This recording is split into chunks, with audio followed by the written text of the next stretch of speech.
पूर्वगायची उडी मारून मारली होती नाही तर सावकाश एक पाहिजे.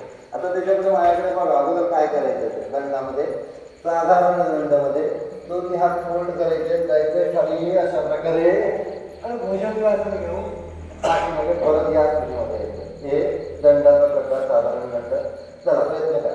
1 2 अरे वा 3 4 अरे वा. एखाद्याला जमेल एखाद्याला नाही जमणार काय घ्यायचं. त्याच्या पुढचा आहे राममूर्ती दंड.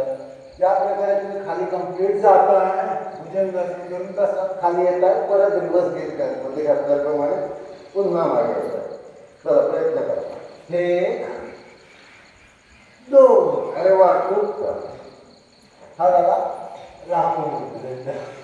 काही हरकत नाही. एखाद्याला जमेल एखाद्याला नाही जमणार. नाही जमत त्यांनी कमीत कमी बघण्याचा प्रयत्न करा. आनंद त्याचा अंतर घेऊ शकता.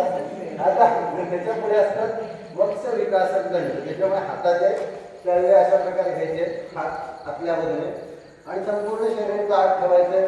खाली जायचंय तसंच वर यायचं. अरे वा या प्रकारे खाली गेलं वर.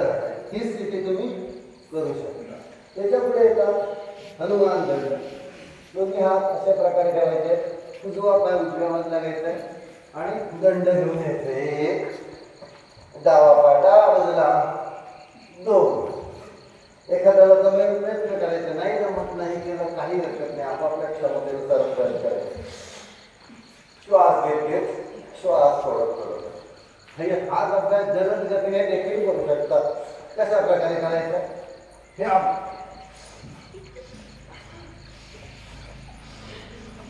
आपल्या क्षमतेनुसार आपण हा अभ्यास करू शकतो. ज्यावेळेस हा अभ्यास तुम्ही करणार त्याचा फायदा काय होणार. पाठदुखी कंबरदुखी 100% गायब होणार. हनुमान दंडाचा हा एक फायदा. लक्षात विषय कितीतरी दंड आणि बैठकांचा अभ्यास तुम्ही दररोजच्या जीवनशैलीमध्ये करू शकता. त्यानंतर सर्पदंड देखील असतो. वृश्चिक दंड असतो. वृश्चिक दंडामध्ये उजवा पाय वर घ्यायचा आहे. खाली घ्यायचं वर घ्यायचं. डावा पाय वृश्चिक दंड. वृश्चिक म्हणजे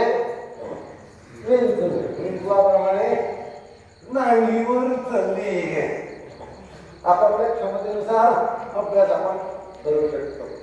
वृश्चिक दंडाचा दुसरा प्रकार देखील आहे.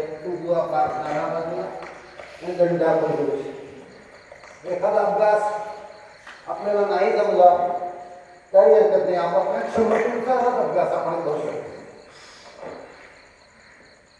एखादा अभ्यास जमत असेल प्रयत्न केला काही हरकत नाही. त्यानंतर पार्श्वदंड. पाय पुढच्या बाजूने घ्यायचा आणि दंड घेऊ. आपापल्या क्षमतेनुसार अभ्यास करू शकतो. अशा प्रकारे ज्यावेळेस तुम्ही अभ्यास करणार तर निश्चितपणे शरीरातील सर्व व्याधी दूर होऊ शकतात. बरोबर ना.